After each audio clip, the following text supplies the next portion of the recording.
안녕하세요. 만사 OK 앞길 창창한 OK 그룹을 이끌고 있는 RF 진기신입니다.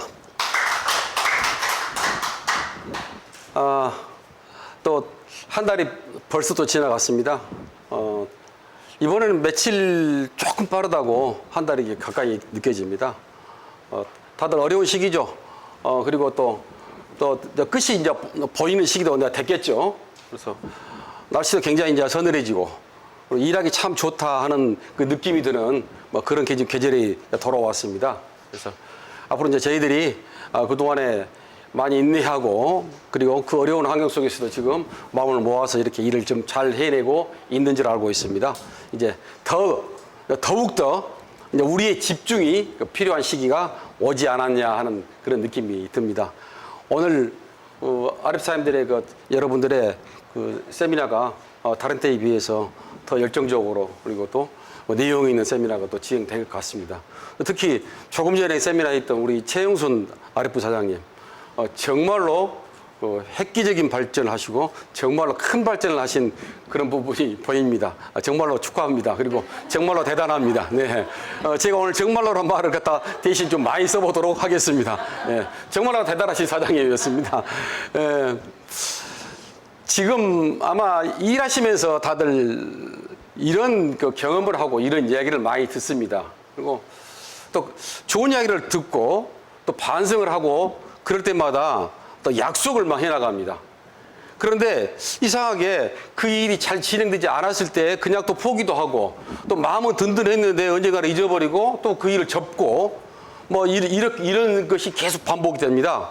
그런데 열심히 한 사람들이 많고 열정적인 부분이 많다고 하게 되게 되면은 그런 부분을 어떻게 잘 아울러서 이렇게 지나가는데 그러지 못한 상황 속에서는 잘못하게 되게 되면은 내 마음과 전혀 관계없이 그리고 처음 먹었던 부분하고 전혀 관계없이 이상한 부분으로 결론이 나는 경우가 많습니다. 특히 정상적이고 괜찮은 시간 속에서도 마음을 갖다가 추스르지 못하고 끝까지 가지 못하는 일들이 많습니다. 그걸 우리가 작심삼일이라고 그러죠. 작심삼일. 한번 마음을 먹은 일 갖다가 3일이 지나기 전에 그냥 3일이 지나고 나서 그 무렵쯤 되게 되면은 되게 변해버리고 포기한다는 뜻 아니겠습니까? 그런데 지금은 우리가 그런 경우가 많이 만날 수도 있습니다. 그리고 더더욱 그런 시기가 우리 유혹이 내 의지가 약해지는 시기이기도 합니다. 현재 우리 상황이 지금 그렇고 있거든요. 이럴 때 우리는 그 작심삼일을 갖다가 한 번씩 다시 생각해 봐야 됩니다. 이제 그 부분을 내가 나를 스스로 추스려야 됩니다. 내 안에 있는 내가 가장 큰 적이 내 안에 있는 거예요. 내가 나를 이기게 되게 되면은 나를 끄고 하는데 내 안에 있는 적이 가장 크다고 그러지 않습니까? 어쩔 때는 마음 먹고 해봐야지 그랬는데 이거 오늘 하루 정도 쉬지 오늘 한번 쉰다고 해서 뭔 일이 뭐 크게 변하겠어? 하면서 자꾸 일을 갖다가 뒤로 미루고 그래서 그만두는 경우가 많거든요. 그러지 맙시다. 그러지 마시고 이제 우리는 우리 옆에 있는 스폰서, 우리 옆에 있는 동료를 통해 가지고 마음껏 도움을 요청하고 약해지고 의지할 곳이 없게 되게 되면은 바로 그때 다가가고 잡아주세요. 그리고 저를 이끌어주세요. 저를 도와주세요 하는 그런 부분을 갖다가 더 적극적으로 활용한 시기가 왔다고 생각합니다. 이제 마음을 모으고 우리 스스로 이제 우리끼리 정말 잘해야 되는 시기가 이제 점점 다가오고 있다고 생각합니다. 저는 이런 얘기를 갖다 한 가지 예시를 들고 있었습니다. 어떤 잘 나가는 그 젊은 기자가 있었어요. 근데 이 여자가 나이가 26이었어요. 26에 기자 생활을 열심히 하고 그리고 뭔가 이제 활동적으로 하고 본인에 맞는 일이었거든요.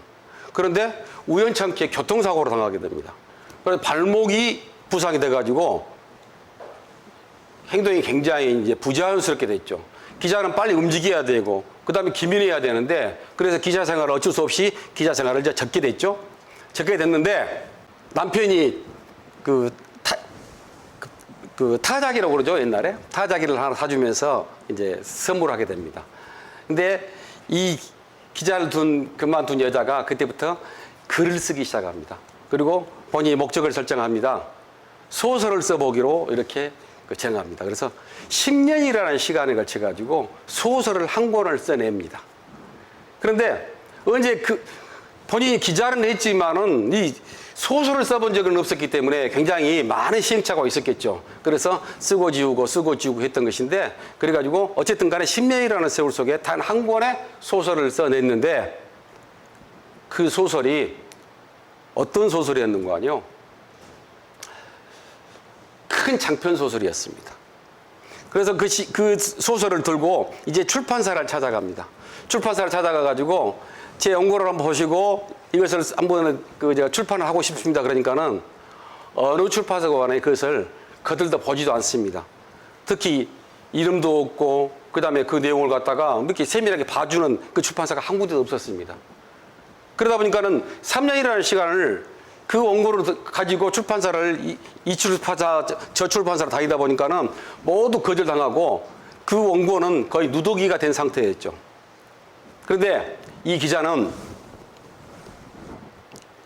어느 한 출판사 사장이 어디로 출장을 간다는 계획을 알게 되고 어떤 몇 시에 그 기차를 탄다는 정보를 가지게 됩니다. 그래서 그 역으로 나가가지고 그 출판사 사장을 만납니다. 사장님, 제가 쓴 이 원고를 딱 한 번만 읽어주십시오. 딱 한 번만 읽어주십시오. 하고 부탁하니까 이 사장이, 출판사 사장이 그것을 보고 이 여자가 그 건네는 그 표정이 어쩔 수 없이 그 원고를 자기 가방에, 출장 가방에 넣고 이제 출장을 가죠. 그러면서 이 여기자가 한 번 더 이야기합니다. 사장님, 여행하시는 동안에 그 원고를 딱 한 번만 읽어주십시오. 했는데 이 출판사장은 그때 가방에 넣었을 뿐이지 잊어버렸어요. 그런데 출장을 다녀와가지고 집에 도착해 보니까 한 통의 전보가 날아옵니다. 한 통의 전보가 날아오는데 그 전보의 내용은 또 이렇습니다. 제 원고를 딱 한 번만 읽어주십시오. 그런데 이 출판사장은 그 전보를 보고 또 무관심했습니다. 그런데 또 몇 달 좀 지나가지고 또 한 번의 전보가 날아옵니다. 사장님, 원고를 한 번만 읽어주십시오. 딱 한 번만 읽어주십시오. 그 전보를 두 번이나 했는데요, 마지막 세 번째 전보가 왔을 무렵에 이 사장님이 이 전보를 갖다 벌써 한 번, 두 번, 세 번을 받아보고 전보를 또 받았단 말이에요. 그러니까는 그러면서 여기서 만났던 그 여기자의 그 간절한 눈초리가 생각나는 거예요. 그래서 그냥 던져놨던 그 원고를 갖다가 펼쳐서 읽기 시작합니다. 그런데 이 여기자가 쓴 그 원고는 10년에 걸쳐 썼던 원고입니다. 그런데 이 사장은, 출판사장은 그 원고를 갖다가 손에서 놓지를 못합니다. 그냥 단시간에 그 책을 갖다가 덮지를 못하고 다 읽어 내려갑니다. 그리고 완벽하게 읽어냅니다. 바로 책을 갖다가 바로 출판을 하기 시작합니다. 그런데 출판해가지고 당일날 놀랍게도 이 책이 얼마가 팔리는 거 아니요? 5만 권이 팔려 나갑니다. 당시의 시대가 언제인 거 아니요?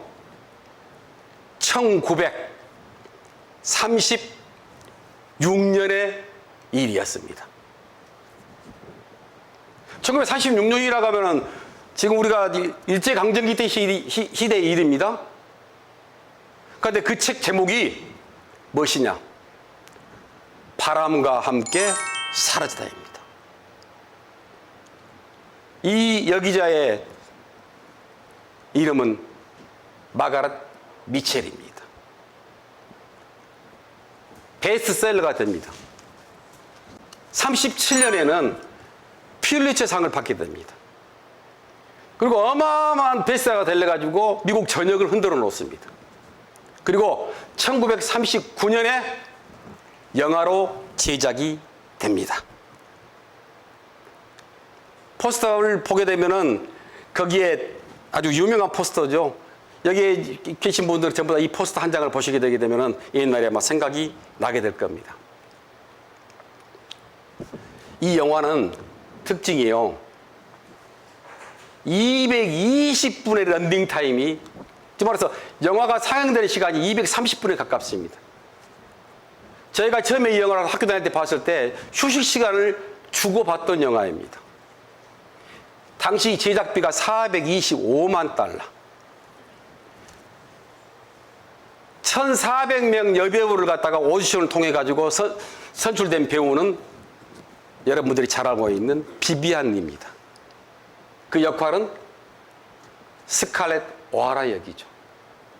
상대 네트 버틀러 역을 맡은 사람은 클라크 게이블입니다. 정말 매력적으로 생긴 배우였죠.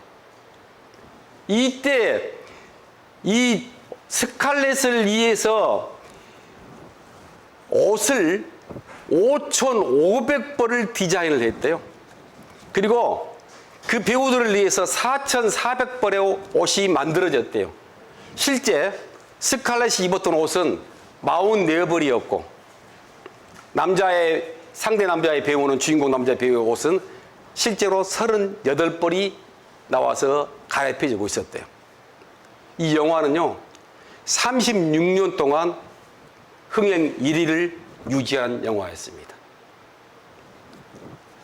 그러니까 이 영화의 전체의 줄거리는 여러분도 많이 알고 계시겠죠. 원치 고전의 영화지만 너무나 유명한 영화이기 때문에요. 스칼렛 오하라와 그 다음에 그녀를 사랑했던 네트 버틀러의 그 사랑 속에서 스칼렛의 그 강인한 성격이 다 담겨 있는 영화죠. 그 배경은 남북전쟁이 있을 때 흑인 노예제도가 있었고 남북전쟁이 이끌어진 그때 시대였거든요. 스칼렛은 내가 마음속에 두고 사랑했던 남자를 친구에게 양보하는 게 아니라 친구하고 결혼하는 소식을 듣고 이 스칼렛은 다른 남자 오기로 결혼하게 되죠. 그리고 진짜 이 스칼렛을 진심으로 사랑했던 강렬한 남자 네트는 스칼렛을 계속 주시하고 있었죠. 그런데 이 스칼렛의 생활은 그렇게 편치가 않았죠. 3번의 결혼에 애들이 죽이고 그 다음에 사업을 실패하고 그리고 흑인으로부터 성폭행을 당하고 그리고 마지막에 사랑했던 자기 친구가 죽음을 당하고 그리고 처음에 사랑했던 그 사랑하고 친구에게 줘야만 됐던 그 남자는 또 옛날에 그 남자가 아니었다는 것을 알게 되고 결국은 뭔가를 갖다가 허무함을 느끼고 있을 때 다시 이제 진정 사랑했던 네트를 찾게 되죠. 그런데 네트는 이미 이 스칼렛을 갖다가 포기한 상태가 들어가게 되죠. 농장은 파괴되고 잃는 것은 다 없어지고 결혼 생활도 파괴가 되고 그 다음에 애들까지 죽음으로 몰아가고 그리고 자기를 사랑했던 남자까지도 자기 일을 떠나갔을 때 마지막 엄청난 대사가 나옵니다. 이 스칼렛의 대사가 내일은 내일의 태양이 뜬다입니다. 지금까지의 일은 지금까지 일이다. 그러나 오늘의 일이 아닌 내일부터는 또 다른 내일이 정해진 것이고 또 다른 나의 도전이 있을 거라는 것을 암시하게 되죠. 또 한편으로는 바람과 함께 사라지다는 그 의미대로 진정 내가 사랑하고 내가 원했던 사람은 내가 알지 못하는 상태에서 나를 떠나고 있다는 것이죠. 모든 인간관계라든가 아니면 나하고 관계없이 진행된 모든 부분을 암시하는 영화이기도 합니다. 여기서 오늘 저는 이런 말씀을 드리고 있었습니다. 이 땅의 모든 성공한 사람들은 한결같이 포기하지 않고 희망의 불씨를 꼭 잡고 살았다는 것입니다. 또 한 가지, 이 일을 진행하면서 바로 응답하지 않으면 포기해버리는 우리 조급병 때문에 우리가 모든 일을 갖다가 그르치고 있는 것입니다. 바로 이 조급병을 극복해야 한다는 말씀을 여러분한테 드리고 싶습니다. 인생이란 한자로 쓰게 되게 되면 그 생자 있죠. 날생자. 날생자가 소우자하고 한일자가 로 만들어지는 글씨라고 보여집니다. 소가 애나무 다리를 건너가는 글씨 모양이죠. 다시 말해서 이것은 아슬아슬하고 진짜 때로는 두렵기도 하고 그런 길을 뒤로는 물러설 수 없는, 소가 어떻게 애나무 다리를 뒤로 물러설 수가 있겠습니까? 인생이란 것은 무섭기도 하고 두렵기도 하고 그 아슬아슬한 길을 갖다가 건너야만 된다는 것이 인생이라는 것이죠. 사람 인자는 두 사람이 서로 이렇게 기대고 있는 모양으로 되어 있죠. 이것은 바로 서로 기대고 격려하면서 애나무 다리를 건너는 것이 바로 인생이라고, 이렇게 인생을 이야기하고 싶습니다. 우리가 사람을 갖다가 만나고 사람의 마음을 샀고 사람같이 어울려서 그 사업을 하고 있는 우리를 하게 되면 오늘 이 시간에 대인관계를 다시 한번 생각해 볼 필요가 있는 그런 부분이라고 말씀드리고 싶습니다. 누군가는 이런 이야기를 해요. 그리스 철학자 아리스토텔레죠. 누군가가 바로. 그런데 이분은 인간은 사회적 동물이라고 이렇게 이야기를 합니다. 다시 말해서 사람은 어울려서 사는 것이지 혼자서는 살 수 없다 이 말이에요. 그래서 즉 말해서 우리는 우리 옆에 있는 사람, 내 옆에 있는 사람이 꼭 필요한 사람입니다. 어느 한 사람 나에게 불필요한 사람은 없을 겁니다. 내가 양보하고 내가 희생했을 때 그 사람은 나의 사람이 되는 것입니다. 사회적 동물을 갖다가 적극적으로 그 다음에 잘 알게 표현해 준 것은 우리 대한민국 남자들은 잘 알고 있습니다. 대한민국 남자라 하게 되게 되면 군대를 갑니다. 군대를 가게 되게 되면 이 젊은 청년들이요, 배운 놈 못 배운 놈, 건강하고 야간 놈, 하여튼 거기에 많은 우리 청년들이 모여듭니다. 그런데 이 친구들한테 처음에 군복을 갈아입히고 알려주는 것이 딱 있습니다. 그게 무엇인고 하니? 왼발, 오른발, 왼발, 오른발, 왼발, 오른발, 오른발. 이렇게 해서 하나, 둘. 왼발, 오른발을 모르는 그 젊은이가 있겠습니까? 그러나 왼발, 오른발, 왼발, 오른발, 왼발, 오른발 해가면서 걸음걸이를 맞추는 걸로 시작해가지고 군사훈련은 시작됩니다. 이게 팀이 짜지고 이게 움직이게 되게 되면 손에 총이 쥐어지게 됩니다. 그리고 이 우리 젊은 군인들은 이제 느끼게 됩니다. 아, 내가 이해하고 내가 양보를 하고 다른 사람한테 한 번만 생각하게 되게 되면 이 생활이 편하다는 것을 알게 됩니다. 내가 편해지면요, 다른 사람도 편해지다는 것을 알게 됩니다. 즉 말해서 내 개인이 아니라 원팀을 알게 됩니다. 원팀을. 남자들만 게 아니라 우리 대한민국 모든 사람들은 초등학교 의무 교육을 또 받게 됩니다. 거기에서 왼쪽 가슴에다가, 지금은 그렇지는 않죠. 옛날에 왼쪽 가슴에다 뭘 붙입니까? 하얀 수건에다가 그 위에다 명찰 하나씩 붙여줍니다.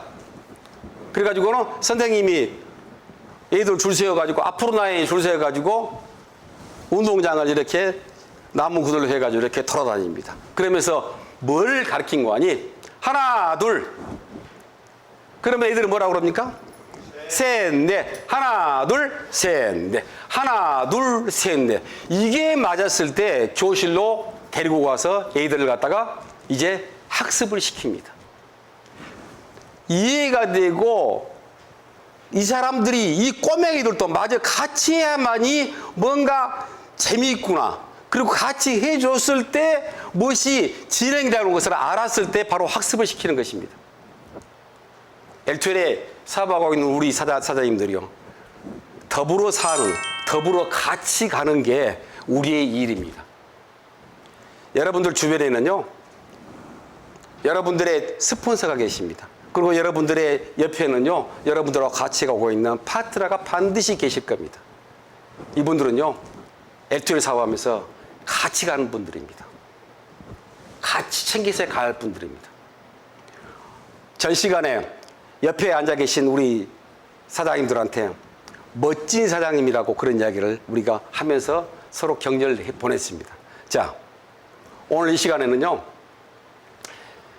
옆에 앉아 계신 우리 사장님들 한번 옆을 보십시오.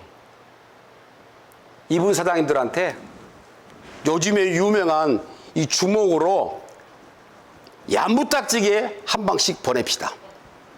주먹 박치기, 주먹 악수. 당신이 필요합니다. 당신이 필요합니다. 이제 보냈으면은 저도 당신이 필요합니다. 저도 당신이 필요합니다. 자, 한번 해볼까요? 이쪽 오른쪽 사람이 당신이 필요합니다. 당신이 필요합니다. 저도 필요합니다. 예. 여러분들, L2L 사업은요, 혼자 하는 것보다는요, 어울려서 같이 하는 사람입니다. 자연스럽게 스폰서 다운과 뇌가 짜져 있는 것이 바로 L2L 사업입니다. 어려운 시일하게 해도요, 저희들은요, 원팀 정신을 가지고 L2L 이겨내게 되면, 진행하게 되게 되면, 어떠한 어려움이라도 난간도 다 이겨내시라고 볼 수 있습니다. 또 다음 달에는요, 더 재미있고, 더 활기찬 우리들이 되기를 바라겠습니다. 오늘도 여러분들 여기서 안녕. 네. 네. 감사합니다.